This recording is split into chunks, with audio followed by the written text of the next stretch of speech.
저는 제 꿈을 위해서 한참 공부했던 때가 있었습니다. 그러다 보니까 어느 과목에 어느 파트는 제가 자신이 있는 거예요. 그래서 책을 살펴보다가 그 파트가 나오면 그냥 여유 있게 쓱 보고 그냥 지나가 버리는 겁니다. 그런데 어느 날 그 부분이 시험에 딱 출제가 되는 거예요. 그래서 이것쯤이야 하면서 막상 풀려고 하는데 안 풀리는 겁니다. 당황스러웠어요. 결국 못 풀고 그 문제는 틀려버렸습니다. 그리고 시험이 끝나고 났을 때 너무 아까운 거예요. 분명히 자신이 있었는데, 내가 분명히 아는 부분이었는데, 내가 조금만 점검했으면 됐을 텐데, 제 자신이 그렇게 한심스럽더라고요. 여러분, 왜 이런 일이 제 삶에 있었냐? 평소에 대략 이해가 된다고 생각을 하니까, 그러니까 안다고 생각을 하니까 굳이 시간을 할애해서 꼼꼼하게 풀어보지 않고 오랫동안 그냥 넘겨버린 거예요. 여러분, 혹시 저와 같은 이런 경험이 있으신지 모르겠습니다. 자, 이와 같이 신앙에서도 비슷하게 취급이 되는 경우가 있습니다. 그게 어떤 파트냐면요, 바로 종말과 재림 파트입니다.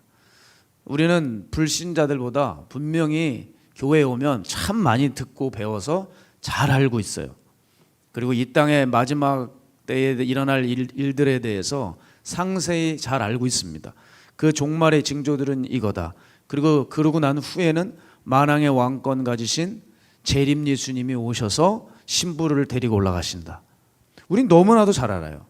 잊을만 하다 싶으면 찬송을 불러요. 오늘도 제가 찬양을 부르다 보니 하나님의 나팔 소리를 부르더라고요. 하나님의 나팔 소리, 천지 진동할 때 예수 영광 중에 구름 타시고 천사들을 세계 만국 모든 곳에 보내어 구원 얻은 성도들을 모으리. 나팔 불 때 나의 이름, 나팔 불 때 나의 이름. 우리가 잊을만 하면 정기적으로 계속 상기시켜주고 깨닫게 해주는 것이 바로 이런 종말과 재림 얘기 아니겠습니까? 우린 정기적으로 이렇게 계속 직간접적으로 이 부분에 대해서 들어오고 있습니다. 그런데 우리에게 심각한 문제가 한 가지 있습니다. 바로 아이러니하게 이 종말과 재림에 대해서 무관심하다는 거예요. 사람들 의외로 관심이 없습니다. 왜 이럴까? 도대체 어디서 비롯된 것일까? 그것은 당황스럽게도 내가 알고 있다는 교만에서 비롯된 것입니다. 내가 알고 있다는 그 교만에서 무관심이 나오게 된 거예요.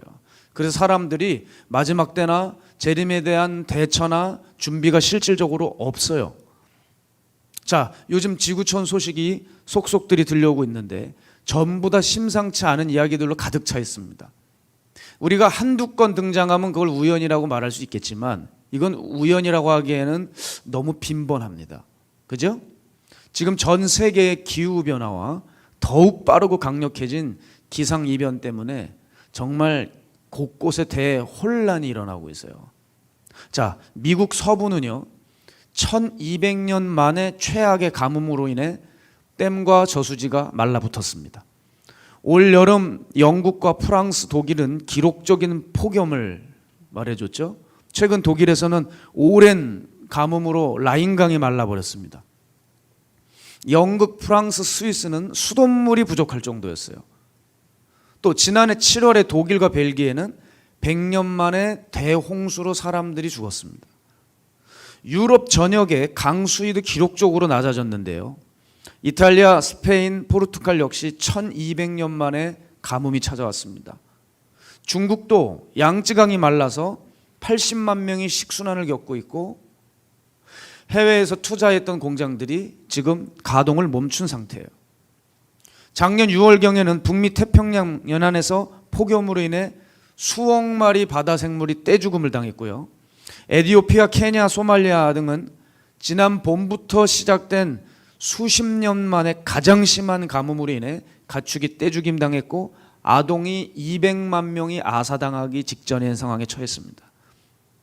이번에 세계보건기구가 발표한 걸 봤는데 2000년에서 2020년 사이 전 세계에서 기상이변으로 사망한 사람이 50만 명이 웃돈다는 분석 결과를 내놓고 있어요.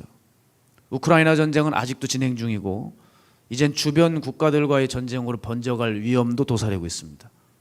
또 세계 지붕이라고 불리는 히말라야도 무너지고 있어요. 히말라야가 무너지면 빙하 쓰나미가 밀려와서 그 일대는 초토화가 됩니다.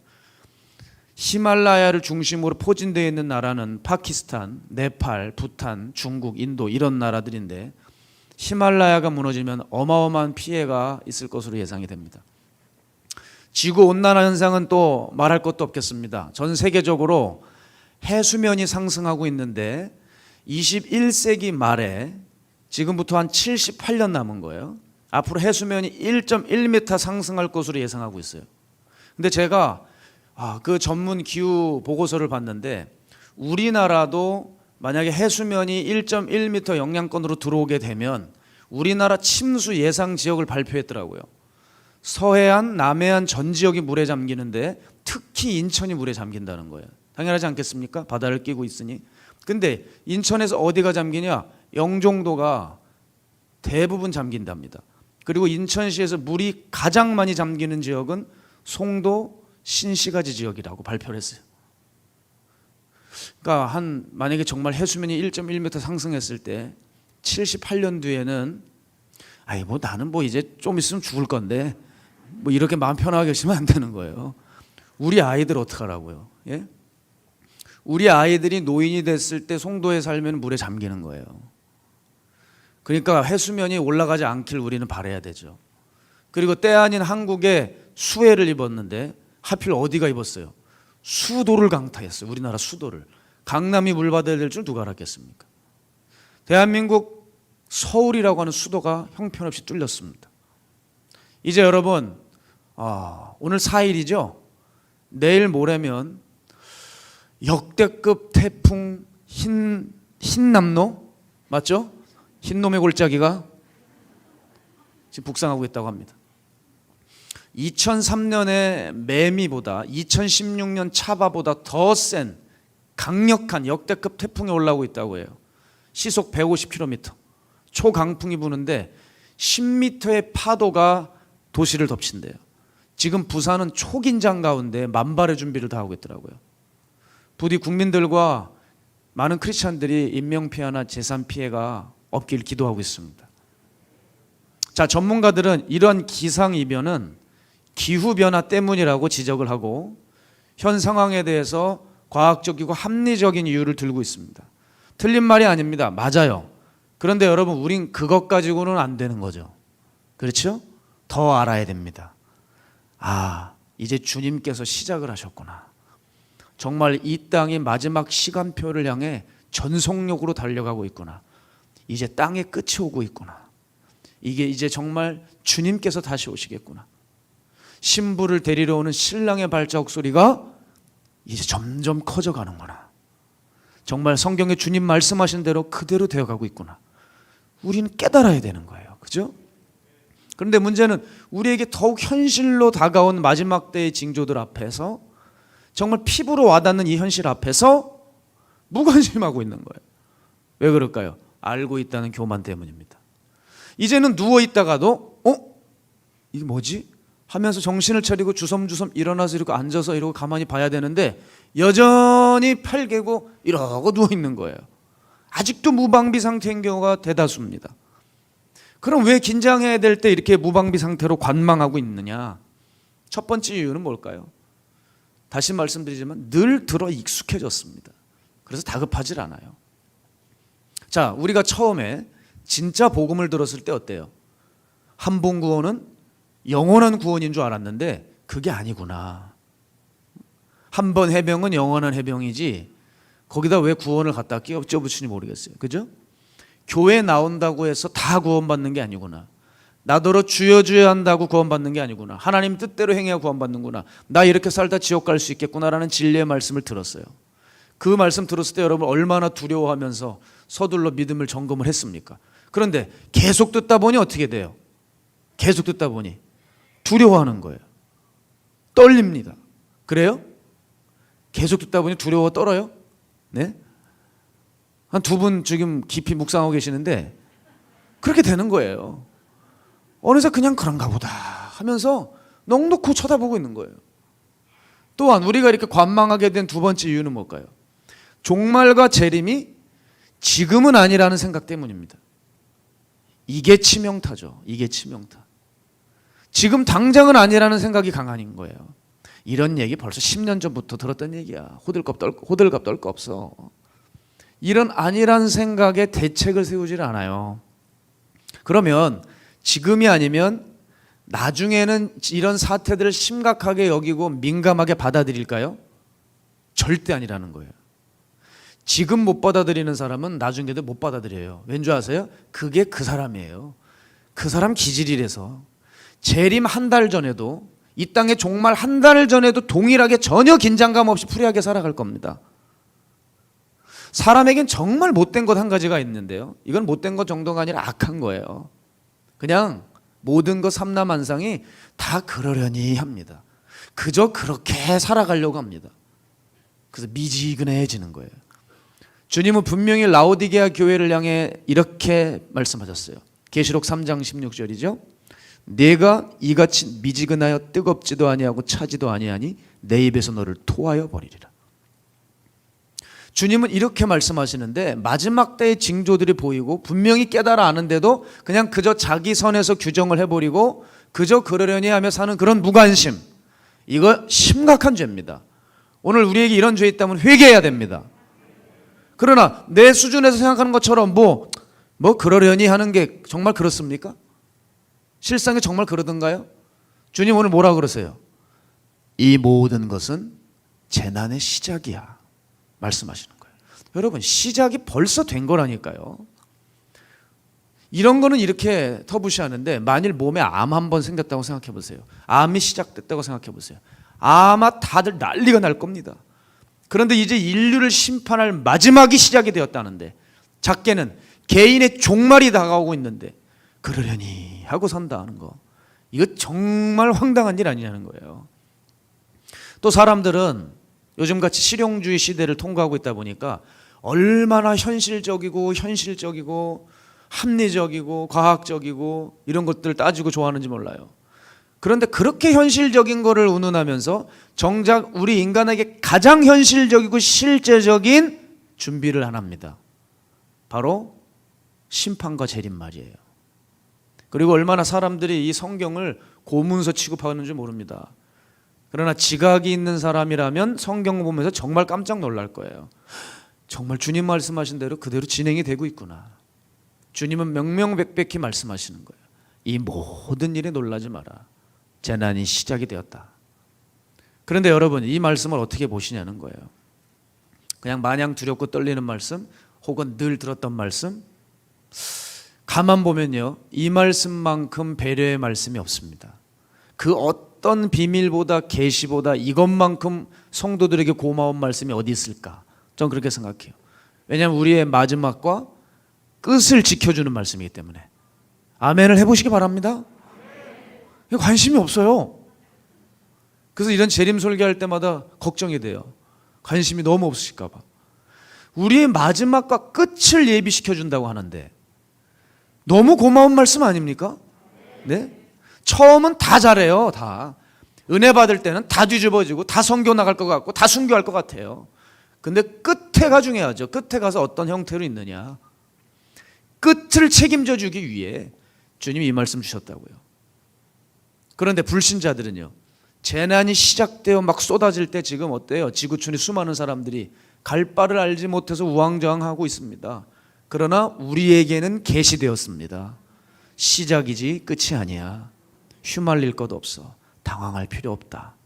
착실하게 준비만 하고 있어라. 이게 주님의 말씀이죠. 이제 시작이라고 하는 것은 우리를 준비시키는 사인이에요. 얼마나 다행이고 자애로운 말씀인지 몰라요. 이렇게 친절히 알려주시는데도 이제 시작이야? 아유, 괜히 걱정했네. 아직 멀었네. 이런 사람도 있어요. 자, 그런데 이게 얼마나 웃긴 건지, 가령 만약에 여러분 취업생들이 회사 원서를 넣었어요. 혹은 수험생들이 이제 시험 보러 시험장에 들어갑니다. 그런데 이 지원생들이 그만 시간이 좀 늦었어요. 그래서 막 헐레벌떡 왔어요. 그 문 앞에 감독관이나 직원이 딱 서 있는데 그 사람들이 그래요. 따뜻하게 웃어주면서 걱정 마세요. 이제 시작해요. 그러는 거예요. 그러면 여러분 어떻게 반응하실래요? 에이씨, 괜히 서둘렀네. 그러면서 여러분 복도 벤치에서 자거나 쉽니까? 정상적인 사람이라면 어떻게 돼요? 감사합니다, 감사합니다 하면서 막 뛰어들어가겠죠, 교실에. 다행이다. 막 가슴을 쓸어내리면서 큰일 날 뻔했네. 얼른 착석해서 준비하겠죠. 예? 주님께서 시작이라고 하는데 지금 시작이야, 아직 멀었네. 정신이 나간 거라고요. 지금 준비하라고 하는 사인이지, 어떻게 이게 마음 풀라고 하는 이야기입니까? 그러나 악한 사람들은 또 시작이니까 안심을 하고 한 중간은 넘어가야지, 후반쯤 들어서면 그때 좀 긴장하고 챙길 거 챙기자 이런다는 거예요. 그러나 그때 가서 못 챙긴다고요. 여러분, 지금도 영의 먼지가 껴있어서 준비를 해야 하나 말아야 되나 이러고 있는데, 재난이 한참 진행돼서 재난 후반쯤 갔을 때는 준비할 생각이 날까요? 영적으로 불능 상태가 되어버린다는 거예요. 그걸 성경이 빼놓지 않고 기록해 나왔어요. 사람들이 나중에 가서 잘 준비할 거라 생각하지만 그렇지 못한답니다. 마태복음 24장 39절이요. 함께 읽을까요? 시작. 홍수가 나서 그들을 다 멸하기까지 깨닫지 못하였으니 인자의 임함도 이와 같으리라. 홍수가 나서 사람이 점점 죽어가고 있는데도 그 당시 사람들이 이게 자기 마지막인 줄 몰랐대요.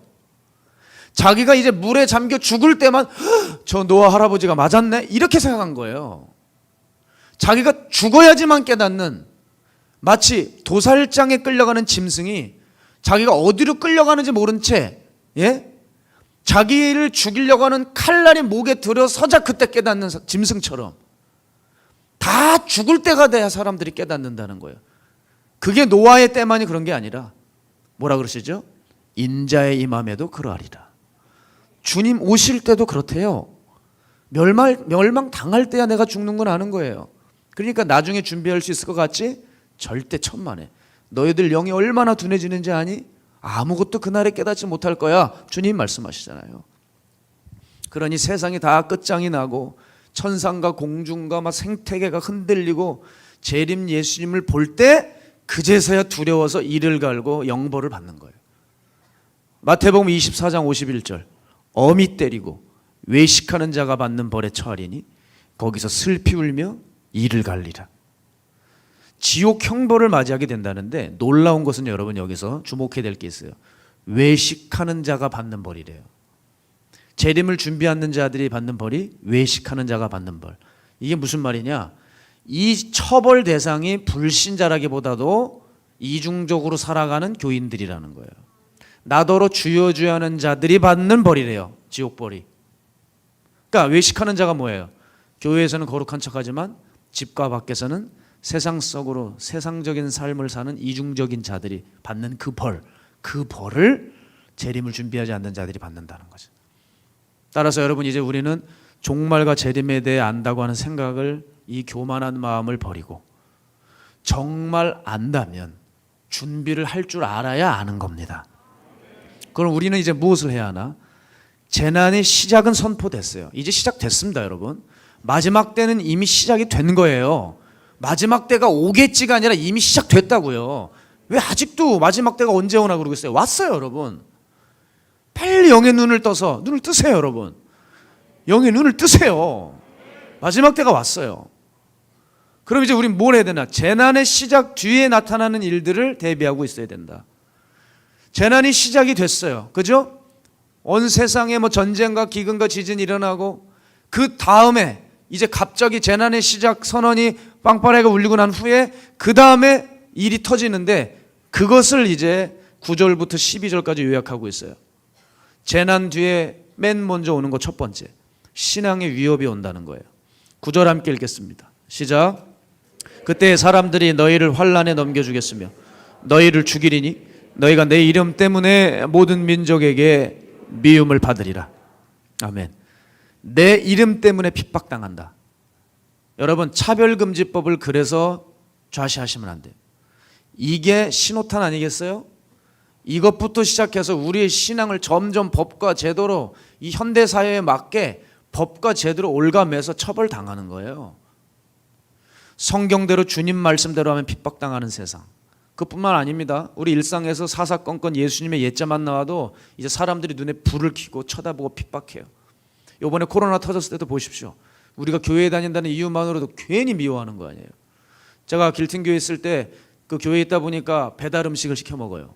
근데 배달 음식이 와요. 자, 아직도 기억해요. 그 배민에서 온 배달부가 교회니까 여러분 어떻게 주는 줄 아세요?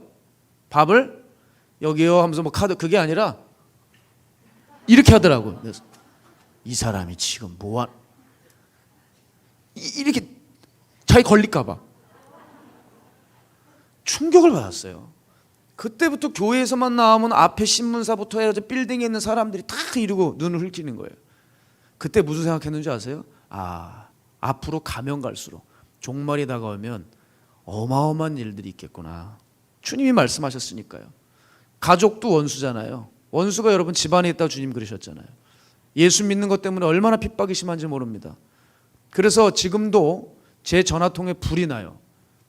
우리 남편이 나를 핍박하고, 내 시어머니가 나를 핍박하고, 아버지가 나를 핍박하고, 도무지 신앙을 지키기 힘들다고. 이런 일이 빈번해요. 왜 그럴까요? 점점 종말로 가까우기 때문에 그런 거죠. 신앙의 위협이 때가 옵니다. 그런데 여러분 여기서 중요한 게 있어요. 뭐라 그러냐면 그때 사람들이 너희를 환난에 넘겨준다 그랬는데 여기서 너희는 모든 교인이 아닙니다. 여기서 너희는 제자들입니다. 예수님의 도를 따르는 사람에게 핍박이 오는 거지 교회 다니는 모든 사람에게 핍박이 오는 건 아니에요. 걱정하지 마세요, 여러분. 걱정하지 마세요. 아무나 박해가 오는 게 아니에요. 진짜들에게만 박해가 옵니다. 가짜들은 핍박이 올 때 적당히 타협하고 뭉개고 눈 가리고 아웅하면서 또 잘 살아가기 때문에 핍박 안 옵니다. 교회에서만 주는 그리스도시지 회사에서 주는 다른 주예요. 다른 주님을 섬겨요. 계속 생각해 보시기 바랍니다. 그게 뭔지. 신앙의 위협과 핍박이 올 때 진짜만이 그 위협과 핍박을 받고 진짜들만이 몸과 마음이 어려워지는 거예요. 박해는 모든 자의 것이 아니에요. 그러나 분명한 것은 진짜들에게는 신앙의 위협과 핍박이 온다는 사실입니다. 두 번째, 흉측한 재난 뒤에 오는 게 뭐예요? 서로 원수들이 된다는 거죠. 10절입니다. 그때 많은 사람이 실족하게 돼요. 서로 잡아주고 서로 미워하겠으며 그랬습니다. 서로 실족하고 서로 잡고 미워한다. 여기 교인들이 포함될까요? 안 될까요? 당연히 포함되죠. 교인들끼리 못 잡아먹어 안 달라고 서로들 유혹하고 핍박하는 때가 온다. 이미 왔을까요? 안 왔을까요? 왔어요. 지금도 기가 막힌 게요. 어떤 교회를 보면 그렇게 은혜를 목회자가 입혀주고 진리의 말씀을 전해서 사람들 많은 영혼들을 건져줬는데 그 목회자가 실수를 좀 했어요. 실수를 좀 했다기로 소니 없던 죄도 만들어서 뒤집어 씌워서 내쫓으려고 하려고 하더라고요. 그 목사를 형사처벌을 시키려고 하는 교회 중직들을 보았어요. 어떻게 이럴 수 있습니까? 그래도 그래도 여태까지 영의 꼴을 먹여준 목사 아니에요? 그걸 어떻게든 끌어내 죽이려고 하더라고요. 아, 마지막 때는 마지막 때구나. 성도건 목사건 여러분 사람이니까 서로 실수할 수도 있는 법이에요. 덮어주질 못하는 세상이 온다는 거예요. 서로들 실족해서 서로 미워하고 잡아 죽이는 때가 온다. 지금 딱 들어맞지 않아요? 여기서 키포인트는 뭐예요? 원수가 되는 범위가 불신자와 교인이 아니라 그건 당연한 거고 교인과 교인이다. 교인과 목사와 목사와 목사, 교회 교회끼리 원수가 된다는 거예요. 이 시대입니다. 세 번째요. 거짓 선지자가 출현합니다. 11절 보시면 거짓 선지자가 많이 일어나 많은 사람을 미혹하겠으며 그랬습니다. 여러분, 거짓 선지자가 잘나서 출현하는 거 절대 아닙니다. 정글에 호랑이가 어디 가면 여우 새끼가 왕노릇합니다. 왜 이단들이 이렇게 거짓 것들이 설칠까요? 교회의 혼란 시대이기 때문에 그렇습니다. 왜 요즘 이렇게 미혹을 당하는 사람이 많을까요? 진리가 바닥에 떨어졌기 때문에 그래요. 성경의 권위를 무시하는 일이 발생하기 때문에 그렇습니다. 자, 미국의 케네디 대통령이 학교에서 예전에는 예배를 드렸어요. 미국이 하나님 나라의 법대로 건국한 나라니까 예배 드렸어요. 공기도를 했습니다. 이거 다 금지시켰습니다. 성경 못 보겠습니다. 여러분, 그때 케네디가 집권했을 때 미국에 얼마나 온갖 더러운 사상이 들끓었는 줄 아세요? 그때 사회 범죄율, 특히 청소년 범죄율이 아직 극에 달았습니다. 무슨 말입니까? 이처럼 미혹이라고 하는 것은 진리가 힘을 잃을 때 찾아오는 당연한 코스라는 거예요. 한국의 상황만 봐도 금세 읽혀지지 않아요? 여러분, 사람들이 대체 왜 신천지에 속습니까? 신천지가 탁월해서요? 여러분, 신천지 교리 보셨습니까? 그 말도 안 되는 말장난 짜깁기거든요. 거기엔 말씀도 없어요. 교리도 없고 신학도 없어요. 아무것도 아니에요. 탁월하지 않아요. 오히려 한국 교계에 얼마나 뛰어난 성경교사와 신학에 정통한 사람들이 많은데요. 신천지와 한국 교계의 수준 차이는 하늘과 땅 차이입니다. 그런데 왜 한국 교회가 신천지의 맥을 못 쳤을까요? 교회가 진리를 진리답게 안 가르치고 물을 너무 타버려서 이게 물인지 기름인지 모르게 만들어버린 거예요. 제가 존경하는 토조 목사님이 이렇게 얘기했어요. 약은 약이로되 물을 너무 많이 타서 사람을 살릴 수 없는 약이 되었다 그랬어요. 다시요. 약은 약이로되 물을 너무 많이 타서 사람을 살릴 수 없는 약이 되었다. 무슨 말이에요? 여기서 약은 진리죠. 진리는 진리인데 여기 물을 하도 타서 사람을 살릴 수 없는 진리가 됐다. 즉 진리를 전하는 강단이 타락을 해버려서 미혹이 심화되었다는 거예요. 여러분, 죄송하지만 미혹이 심한 세상이 올 때 누굴 탓하겠습니까? 예? 죄송하지만 목회자들 탓이에요. 이 세상의 정신과 사상과 진리를 구분시켜주고 분별시켜주고 가르쳐줄 유일한 사람이 누구예요? 목회자들이라고 저는 생각해요. 근데 목회자들이 진리를 진리답게 전하지 않고 강단을 오염시켜 놓자 교회와 세상은 심각하게 타락하고 세상은, 사회는 아주 혼란스러워지는 거예요. 왜 말해주지 않을까? 왜 말하지 않을까? 여러분, 저는 이렇게 생각해요. 설교자들은 그리스의 연설가의 후예들이 아닙니다. 우리들은 히브리 선지자들의 후예예요. 우린 진리를 전하다가 온갖 욕과 억울한 일을 당할 각오를 하고 복음을 전해야 됩니다. 그런데 왜 자꾸 말쟁이가 되려고 하는지 모르겠어요. 저도 좋은 설교만 해서 좋은 말만 듣고 싶어요. 그러나 그렇지 않을 때가 있어요. 제가 지금까지 목회하면서 회중 중에 제가 바보가 아닌 이상 누가 제 설교 싫어하는지 다 알아요. 지금도 알아요. 정말이에요. 이게 오래 쓰다 보니까 알아요. 누구는 어디까지 듣는지 어디까지 흡수하는지 알아요. 드러나요. 얘기만 안 해요. 그냥 늘 웃어드리는 거예요, 저 뒤에서.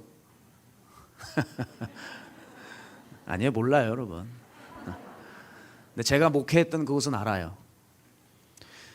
확실히 복음 설교를 하면, 죄에 대해 설교하면 누가 부담스러워하고 기분 나빠하는지 저는 잘 알아요. 또 그리고 유독 이 성격이 혈기가 많은 사람들이 있거든요. 표정 연기라도 좀 해야 되는데 표정을 감추지를 못해요. 표정을 감추지 못하는 감정적인 사람들이 있는 걸 압니다. 그래서 설교할 때 다 인상 쓰고 있어요. 눈 감고 팔짱 껴요. 싫다는 거죠. 그건 아예 드러내놓는 사람들이고 벌써 싫은 사람들이 있어요. 고개 숙이고 성경 뒤적거리는 사람들, 주보 보는 사람들. 당신 얘기 들을 필요 없다는 거죠. 성경 보고 있어요. 성경. 설교 시간에 왜 성경 뒤적거려요? 있습니까 여기? 2층? 성경은 집에 가서 보세요. 왜 여기서 봐? 여기서 설교 시간에. 싫은 거죠. 싫다는 거예요. 그러나 여러분, 저는 계속했어요. 왜냐? 설교자들은 사람을 기쁘게 하는 사람들이 아니에요. 하나님을 기쁘시게 하는 사람이에요. 저는 그거에 대한 개념이 분명해요. 그래서 전합니다.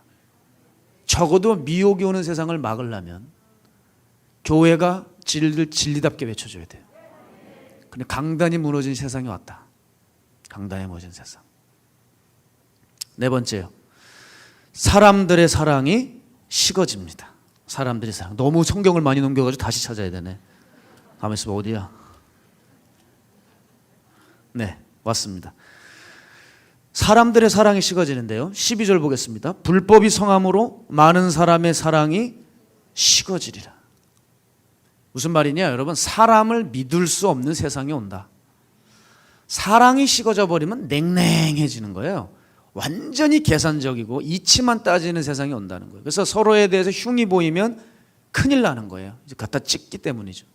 그래서 선지자들은 예언했어요. 마지막 때에는 내 옆에 누워있는 아내도 믿지 말라고 했어요. 예? 믿지 마세요 여러분. 믿지 마세요.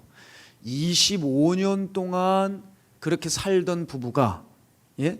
부부 싸움을 크게 했더니 그만 아내가 나가서 남편의 그 숨겨진 아픈 얘기를 하는 거예요.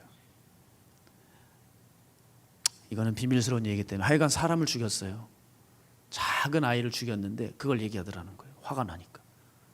마지막 때가 되면 가깝다고 하는 부부 사이에서도 서로에 대한 도리조차도 바라면 안 되는 때가 온다는 거예요.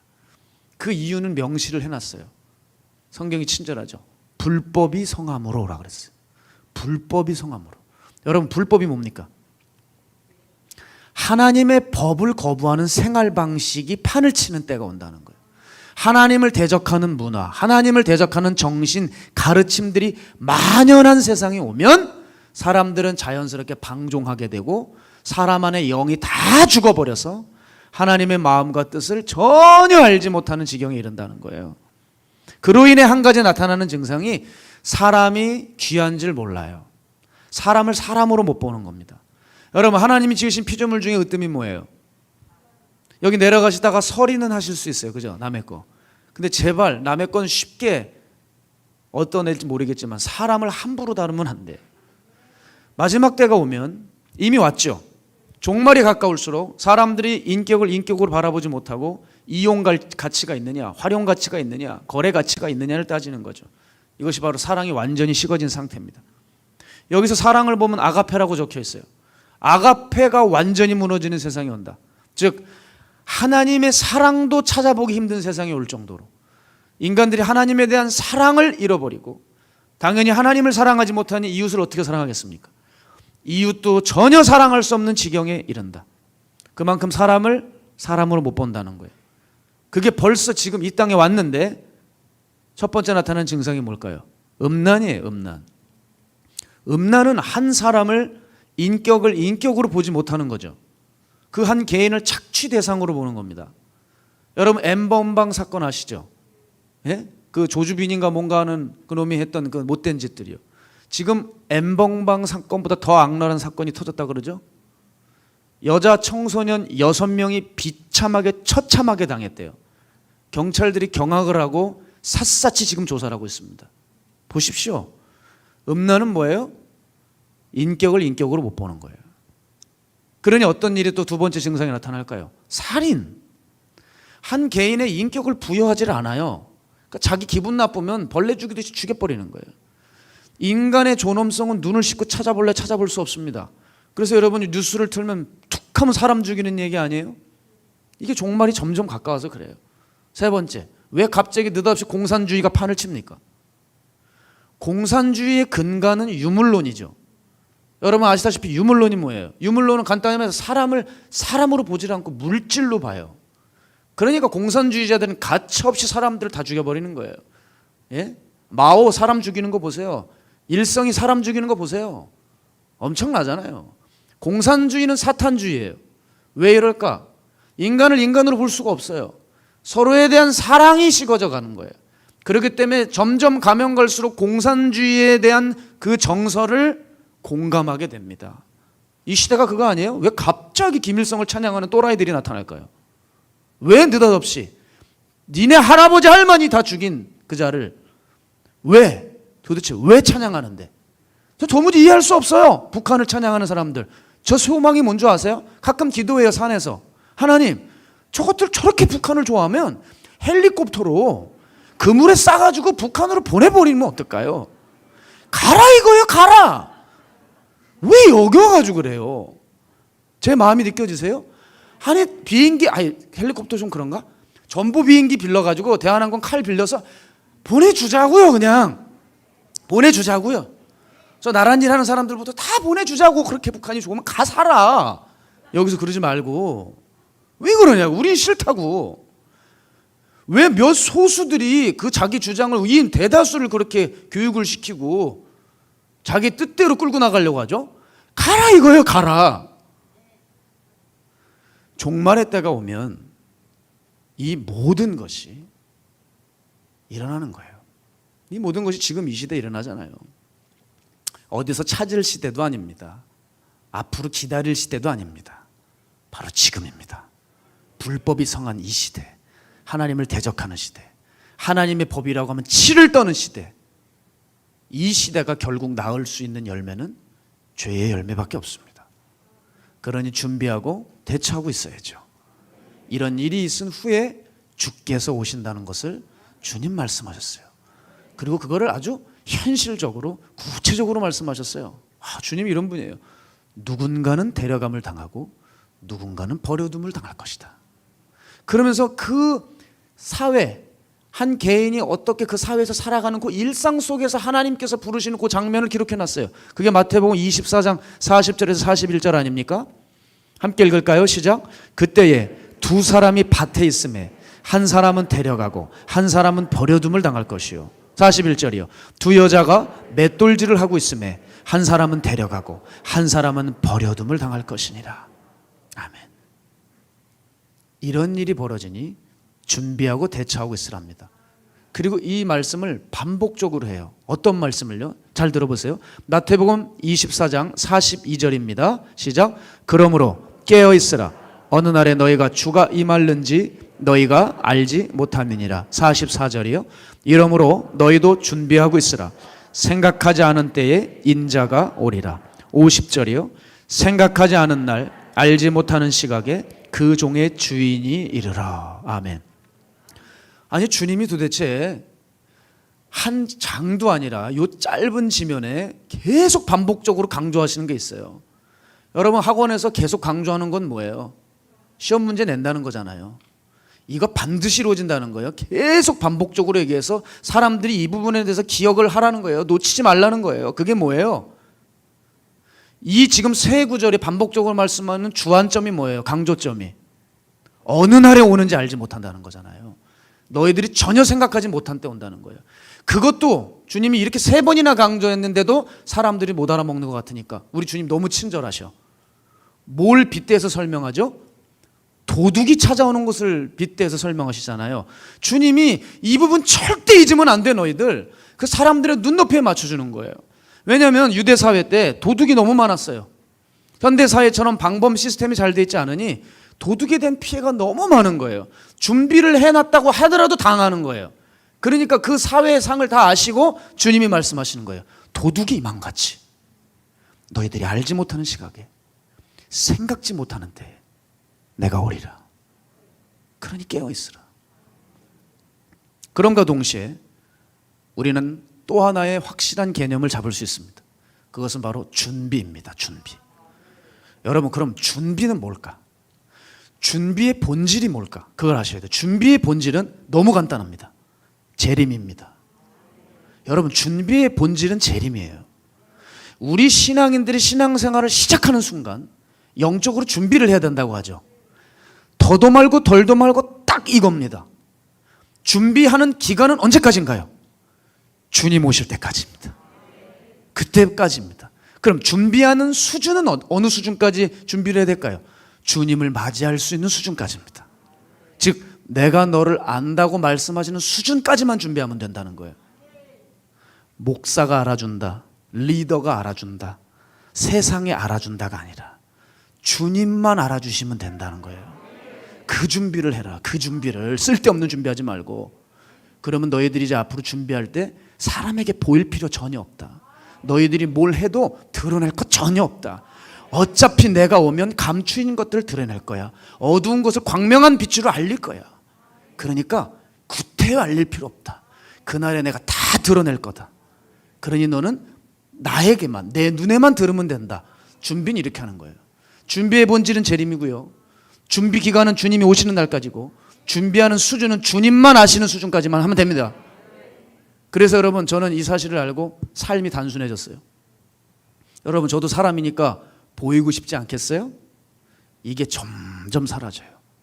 신학대학 때 처음에는 주님 저는 세계적인 부흥사가 될 것입니다 그랬어요.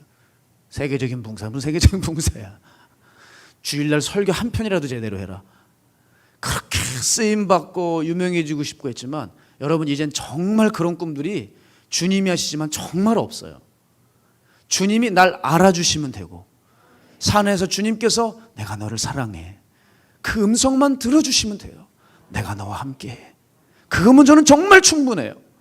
그리고 그저 저 같은 거 불러주셨는데 너는 요 정도 이 분야에는 너를 조금 쓸만하다 하면 그냥 자그마한 거라도 좋으니까 거기 쓰실 분야만 보여주시면 그 일 하다가 오면 저는 만족이에요.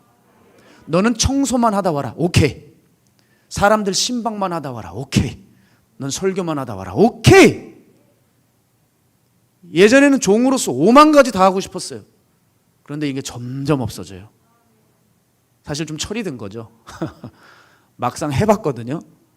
솔직히 말해서 하나도 제대로 하기 힘들어요. 하나도. 설교 하나도 제대로 하기 너무 힘들어요. 영혼들 한 명 제대로 섬기는 거 하나도 힘들어요. 그거 하나도 힘들어요. 5만 가지 생각할 겨를이 솔직히 저에게 없어요. 그리고 가면 갈수록 깨달아지는 게 뭐냐? 내가 어떤 일을 하는 것 그다지 중요하지 않습니다. 어떤 일을 하는 것보다 중요한 건 내가 주님께 어떤 존재가 되느냐가 중요한 거예요. 여러분, 교회 사역이나 봉사도 그렇습니다. 사람들 보면 교회에 와서 뭘 그렇게 하고 싶어요?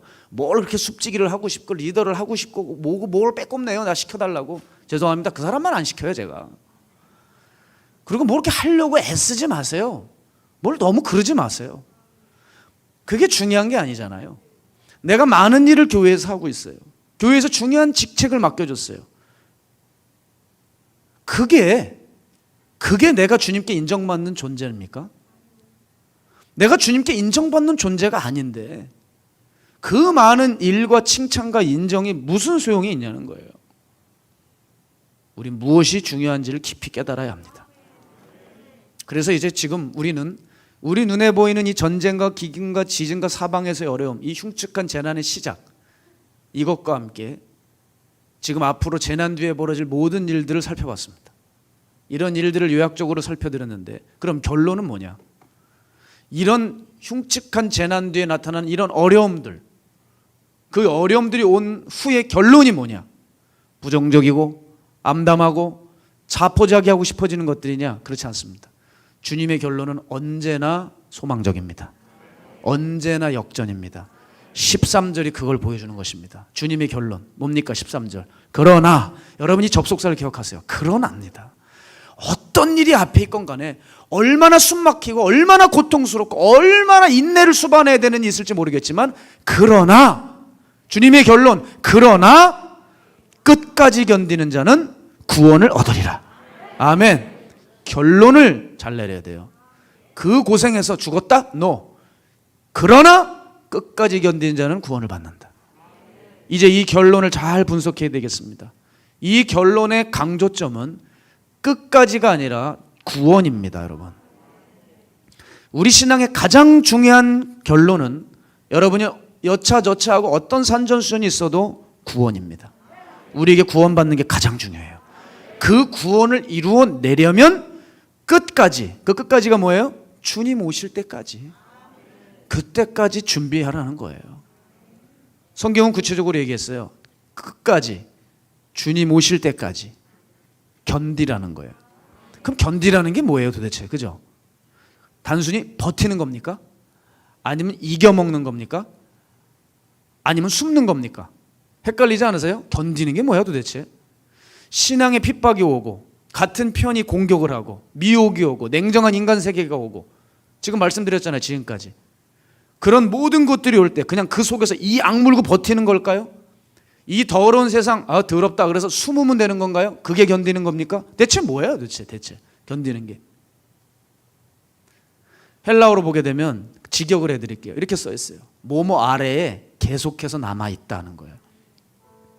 뭐뭐 아래에 계속해서 남아있다. 이 뭐뭐 아래는 고통의 아래일 수도 있고 하나님의 은혜의 아래일 수도 있어요. 결론이요. 견디는 건 뭐냐? 어떤 고통과 핍박이 있을지라도 하나님에 대한 신의를 지키는 겁니다.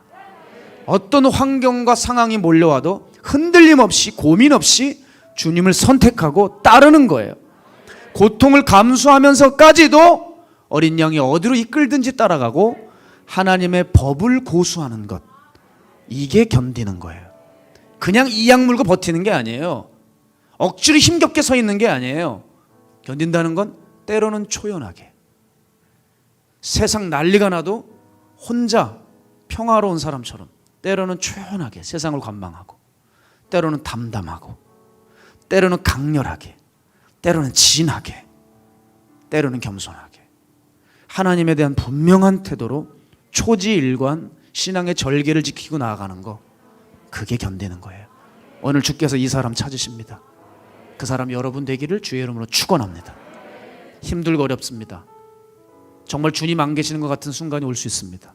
그러나 그럴수록 주님 편에 서고, 바울이 얘기했죠. 내 안에 있던 싸움이 너에게도 있다. 너희에게도 본바가 된 그 싸움이 있다. 그 믿음의 선한 싸움, 그 믿음의 선한 싸움을 다 완수할 때까지 주님 사랑하는 거 멈추지 않는 거예요. 그러나 우리가 모시는 주님은 어떤 주님이에요? 예? 우리들 마치 못돼 먹은 상사가 부하만 계속 일시키고 자기는 탱자탱자 노는 그런 상사 같은 주님이십니까? 우리가 그렇게 힘겹게 주를 위해 투쟁하고 싸울 때 주님도 함께 일하신다는 것을 여러분 놓치시면 안 돼요. 주님 어떤 일을 하실까요? 성령을 통하여 우리를 지키시고요, 또 하나 온 열방에 복음이 들어가게 하시는 거예요. 왜? 그래야 끝이 오니까. 우리가 고통당할 그때, 신앙을 지키려고 애쓸 때 주님도 동시에 일하셔서 수많은 하나님의 사람들을 통해 온 열방에 주의 복음 생명을 전하게 하셔서 그 생명의 복음을 전 민족이 어린아이들까지 다 알게 되는 그날에 생각하지 못한 그때에 도적같이 찾아옵니다. 선교사들이 지금 선교 진행이 어느 정도 됐는지 그 과정표를 살펴보고 있어요. 그래서 추측을 하는 거예요. 아, 이 정도쯤은 오겠다. 여러분, 그것도 믿을 수가 없어요. 왠지 아세요? 주님 말씀하셨잖아요. 그날이 언제 올는지 아무도 몰라. 하늘의 천군 천사들 모르고 아버지만 하신다 그랬어요. 선교사님들의 이야기 중요한 자료는 될 수 있지만 그게 답은 아니에요. 생각지 못한 때입니다. 생각지 못한 때. 주님 작정하셔서 지금 내려오실 수도 있어요. 내가 계획을 바꿨다 하실 수도 있어요. 그러나 그러시진 않겠지요. 문제는 뭐예요? 주님이 주권 안에 주님의 때에 오십니다. 주님도 우리와 함께 일하고 계신다는 거예요. 생각하지 못한 때 오셔서 도적같이 오셔서 사랑하는 신부들을 건져 그 영원한 그 신랑과 신부만이 들어가는 혼인집으로 들어가게 될 것입니다. 사랑하는 여러분, 우린 종말과 재림에 대해서 수없이 예수 믿으면서 들어왔습니다. 그런데 우리는 알고 있다는 교만에 빠지고 있지 않아요? 그러니까 무관심한 거죠. 우리가 더 듣고 배우고 알았을수록 더 성의 있게 종말과 재림을 준비해야 되지 않겠어요? 여러분, 저도 이 말씀 준비하면서 회개가 됐어요. 회개가 되더라고요. 저요, 좀 특이한 은혜를 받았어요. 제 자랑으로 듣지 마시고요, 하나님이 이유가 있어서 그렇게 하신 것 같아요. 저는 유독 성경의 어떤 말씀보다도 계시록을 봤어요. 이상했어요. 초등학교 때부터 계시록을 봤는데 한 군데 꽂힌 게 있어요. 예수님께서 공중에 구름 타고 오신다는 거예요. 저는 어릴 적부터 한 가지 습관이 있습니다. 그게 뭐냐면 늘 학교 갈 때 구름을 봐요. 그러다가 구름 모양이 이상하면 주님이 오시려나? 항상 그 생각으로 저는 학교를 다녔어요. 좀 특이하죠? 하여간 특이해요. 종말론적 신앙을 누가 가르치지 않았는데 그렇게 살았어요. 구름 모양만 바뀌면 두려워했어요. 그리고 회개하고 마음을 고쳐먹었어요. 지금 돌이켜보면 주님이 그때부터 저를 이제 종으로 부르려고 그러셨던 것 같아요. 그리고 너무나도 저에게 은혜를 주신 거예요. 가만 생각하니까. 뭐예요? 어릴 적부터 너 준비하라고. 훗날에 네가 장성했을 때 재림에 대해서 얘기하라고. 사람들을 마지막 때에 준비시키는 종이 되라고 아마 그 마음을 주셨던 것 같아요. 그런데 말입니다, 제가 장성하면서 점점 재림에 대한 마음을 잃어갔어요. 신학교를 갔을 때도 정말 재림에 대한 생각이 들지 않아요. 종이 됐어도 재림 설교 몇 번 안 했어요. 얼마나 회개가 되는지요. 얼마나 회개가 되는지요. 나도 교만하구나. 나도 지금은 아니야. 나도 내 나름대로 마지막 때를 추측하면서 교만에 빠져 저 자신도 무관심하는 이런 한심한 종이 되고 말았어요. 사랑하는 여러분, 요즘 그렇게 비가 와요. 이제 태풍이 온다는 소식이 들립니다. 부산부터 준비하고 있었죠. 아마 준비한 사람들은 그래도 피해가 적을 겁니다. 그러나 일본은 난리도 아니랍니다. 가장 가까이에서 시작됐기 때문에 준비하지 못한 것이 우리나라보단 일본 사람들이 훨씬 많아요. 여러분, 이때 우리는 깨달아야 돼요. 태풍이 온다는 얘기를 들었을 때 준비한 사람과 준비하지 못한 사람의 그 피해는 어마어마할 겁니다. 여러분, 태풍이 온다고 할 때 어떤 생각이 드세요? 주님의 말씀이 들리지 않아요? 너희들이 기상을 보면서, 날씨를 보면서 분간할 줄 알면서, 기상을 보면 날씨는 분간할 줄 알면서 어떻게 하나님의 때에, 하나님의 심판의 계절이 오는데 그걸 분간하지 못하느냐. 오늘 잔잔하게 우리 주님께서 혹은 호통치면서 말씀하시는 그 성령의 음성을 들으셔야 될 것입니다. 바라고는 우리가 보는 이 모든 삼라만상이 흔들리고 무너질 때 반드시 하셔야 될 게 있어요. 오히려 모든 것이 흔들리고 무너지고 절망할 때 예수 그리스도를 외치는 귀한 마가의 다락방 성도들, 우리 온라인 교회 성도들 되시기를 주님의 이름으로 축복합니다. 우리 시간 함께 찬양하면서 주님 앞에 나가겠습니다. 마라나타 마라나타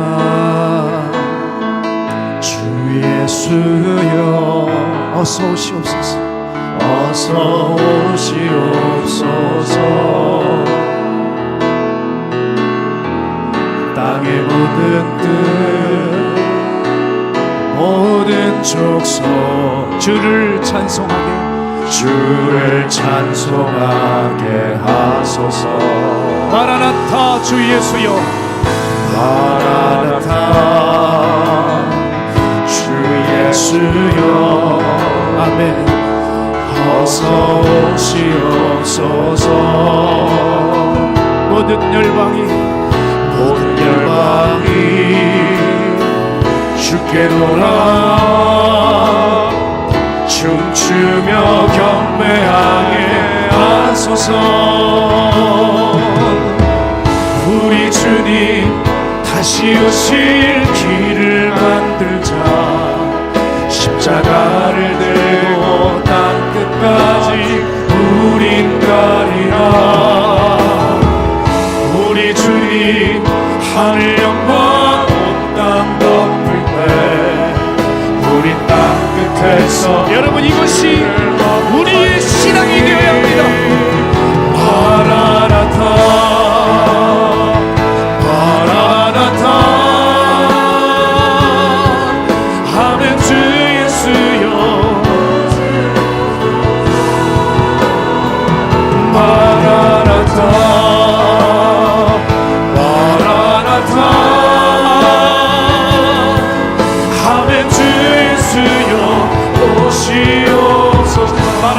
주 예수여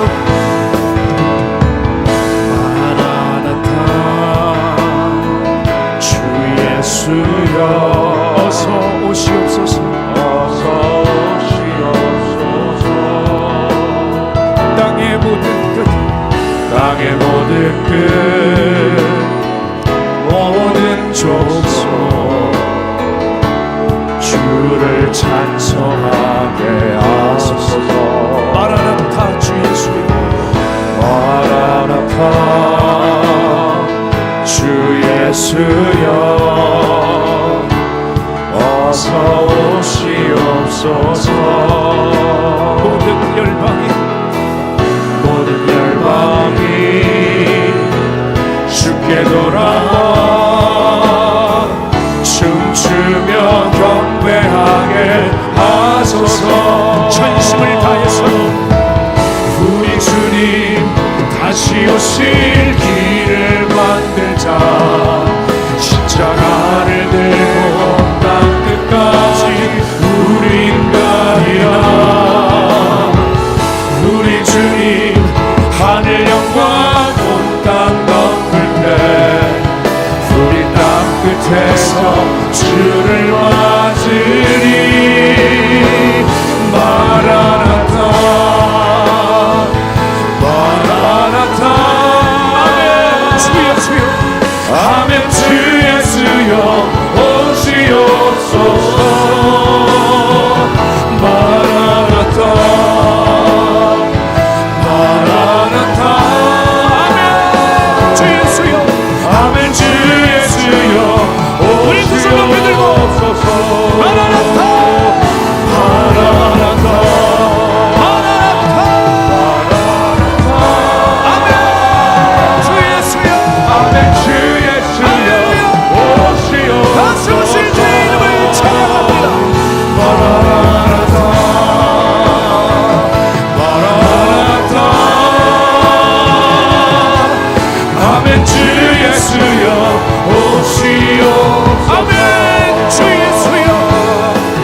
이 땅의 마지막 시간표를 마음에 새기고 철저한 재림의 신앙으로 회복되어 다시 오실 주님을 예배하는 그 시간까지 철저하게 준비하는 심령 되게 하여 주옵소서. 그런 제자들 되게 하여 주옵소서. 더 크게 아멘 하시기 바랍니다. 하나님의 날 준비하여 주시옵소서. 우리 주님을 한번 외치고 기도합니다. 주여, 주여, 주여.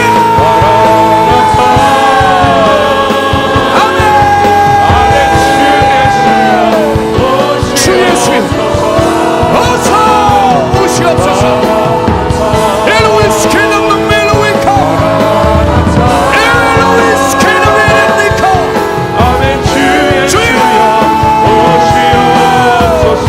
주 예수님의 이름 때문에 여러분의 가슴이 타들어가야 합니다.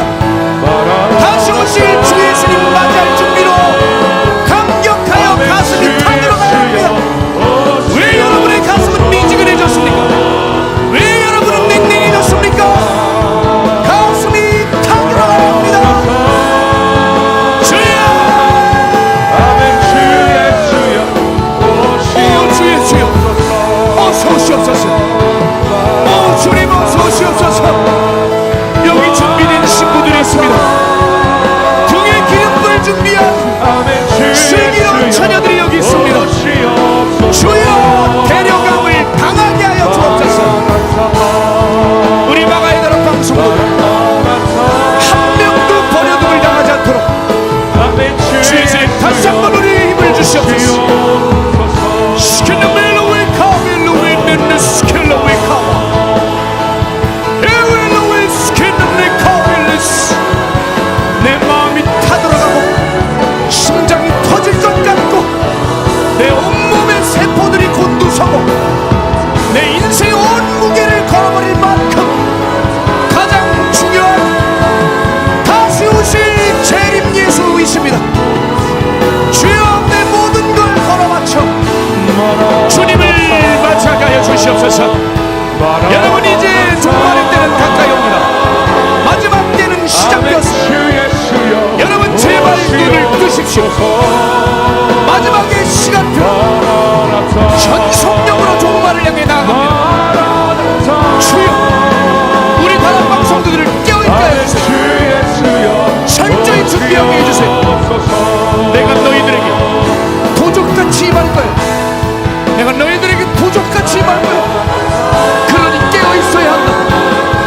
두려워하지 말고 착실하게 준비해라. 나의 사랑, 나의 친구야. 나랑 함께 가자. 아이 닦고 어여쁜 나의 사랑, 나의 친구들아, 내가 너를 데려갈 그 날이 속히 올 것이다.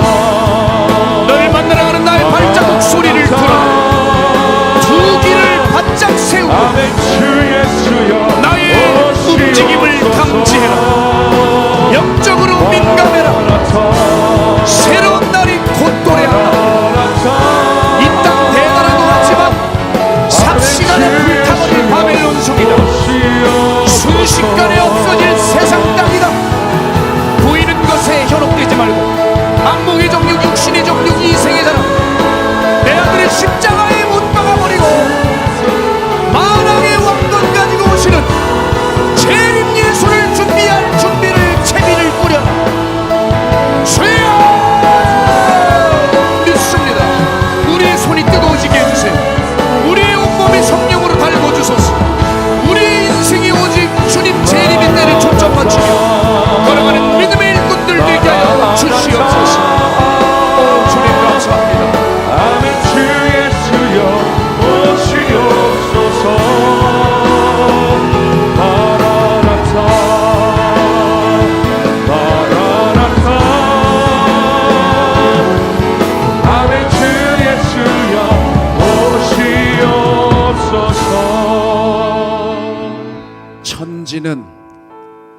천지는 없어지려니와 내 말은 하나도 떨어지고 패하지 아니하리라. 사람들은 비웃고 믿지 못하지만 주님, 그날이 오면 천지가 순식간에 사라지는 것을 보게 될 것입니다. 사람들이 미쳐서 빠져돌아가는 이 세상, 이 바벨론, 삽시간에 이 바벨론 큰 성이 불타는 것을 보게 될 것입니다. 천지는 없어지거니와 내 말은 패하지 아니하리라. 내 말은 반드시 이루리라. 그러니 준비하라. 깨어있으라.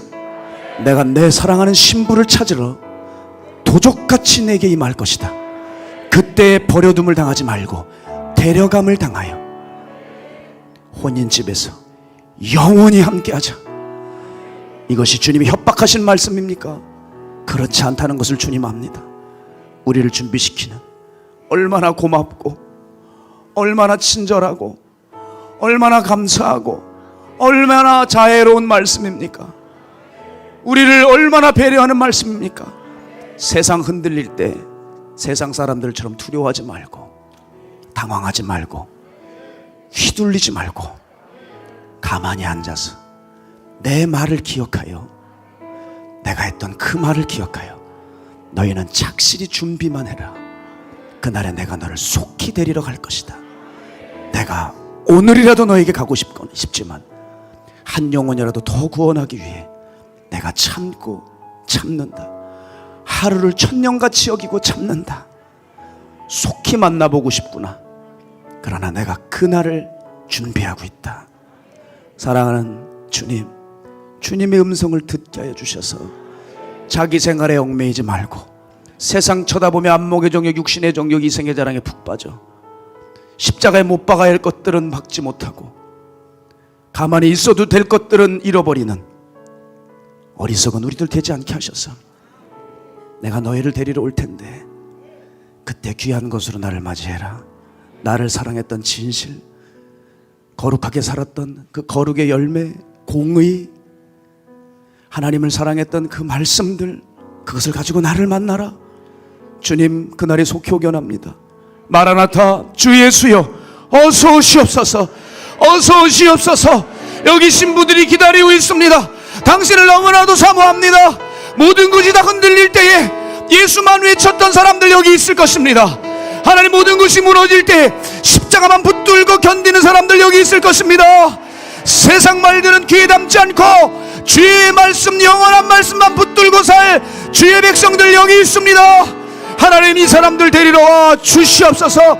도적같이 임하실 때 사람들은 모르지만 만왕의 왕권 가져오시는 재림 예수님 우리는 보게 하여 주셔서 그 재림 예수님과 공중들림 받는 놀라운 영광을 맞이하게 하여 주시옵소서. 성도면 성도답게 그 준비의 본질을 챙기며 진실로 준비할 수 있는 거룩한 마가의 다락방 성도 모두 되게 하여 주시옵소서. 오늘 이 모든 것이 재난의 시작이라 하셨으니 이제 깨어 준비하여 우리의 종말을 맞고 하나님 심판을 잘 준비하고 재림 예수님 맞게 하여 주옵소서. 그래서 우리의 신앙이 끝날까지 마라나타 마라나타 마라나타 되게 하여 주시기를 간절히 소망하옵고 살아계신 예수님의 이름으로 축복하옵고 기도했습니다. 아멘, 아멘. 할렐루야. 마라나타 주 예수님을 위해 다시 한번 우리 천심의 큰 영광의 박수 올리겠습니다. 아멘, 아멘, 아멘. 광고 말씀드리겠습니다. 세가족으로 등록해 주신 성도님들 계신데 주향자, 전지현, 박연엽, 한종훈, 김방진 성도님께서 등록해 주셨습니다.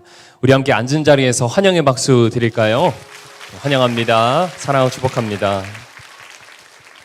그리고 돌아오는 주 추석을 맞이해서 가정 예배제를 주보와 함께 배부해 드렸습니다. 각 가정에 주님의 은혜와 평안이 넘치는 연휴 되시길 바랍니다. 그리고 마가의 다락방 영적 무장 집회가 주님의 큰 은혜 가운데 맞춰졌습니다. 우리 5주간의 집회 가운데 함께 해주신 우리 하나님께 이 시간 큰 영광의 박수 드리겠습니다. 그리고 참석해주신 모든 성도님들, 온라인으로 함께 해주신 성도님들께 깊은 감사의 말씀을 드립니다. 주차위원과 임일송 찬양단원 계속 모집 중에 있습니다. 많은 지원 부탁드리겠고요. 이렇게 모든 광고사항 마치고 함께 폐회 찬양한 후 목사님 축도해 주심으로 예배 모두 마치도록 하겠습니다. 우리 찬양하겠습니다. 나의 모든 생활 속에서 나의 모든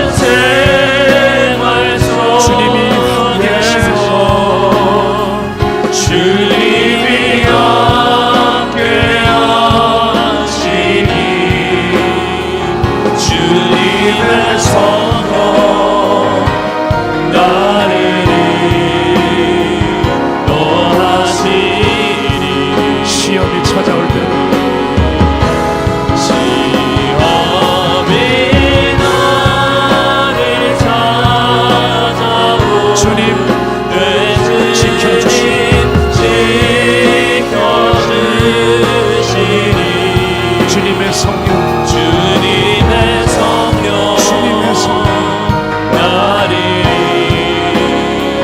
인도하시리 주님의 성령 주님의 성령 나를 인도하시리 주님의 성령 나를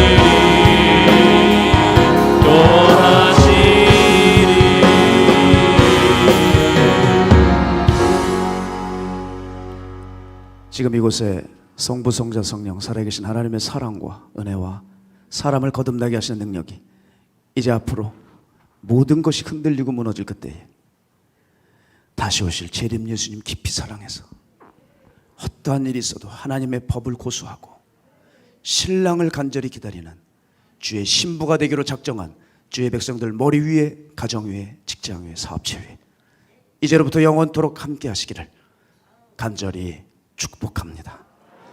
우리 받은 말씀 기억하며 주님 부르고 통성으로 기도하겠습니다. 주여